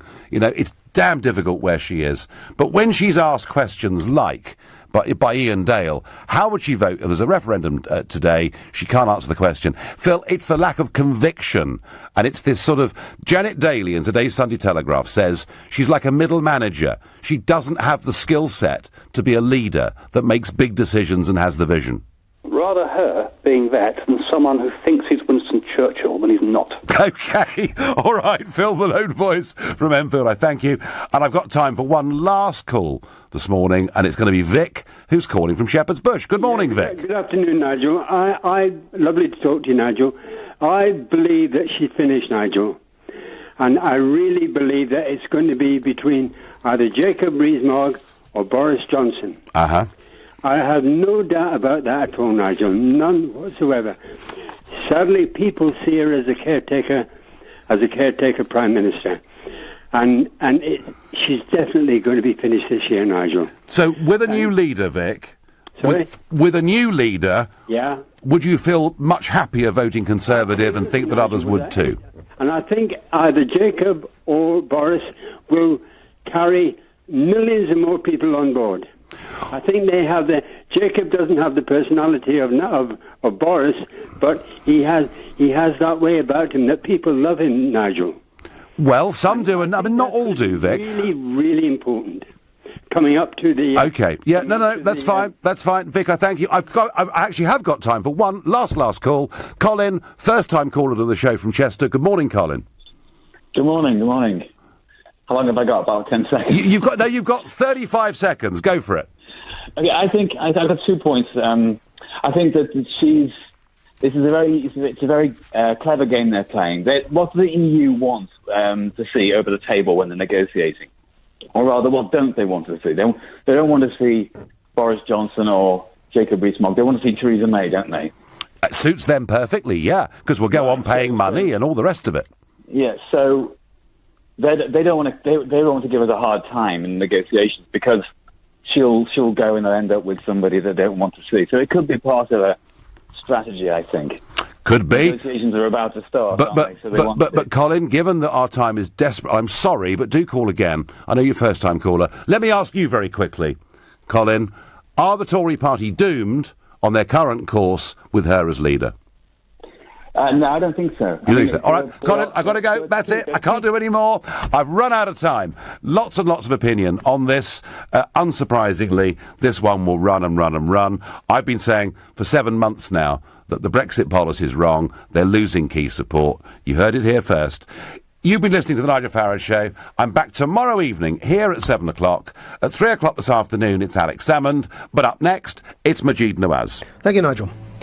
Coming up, people aged 16 and 17 could soon be able to cast a vote in Wales under plans to modernise elections. Should 16-year-olds be allowed to vote?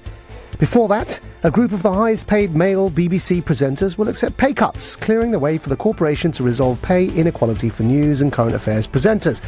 Would you accept a pay cut in the name of equality? But first, senior Tories have given Theresa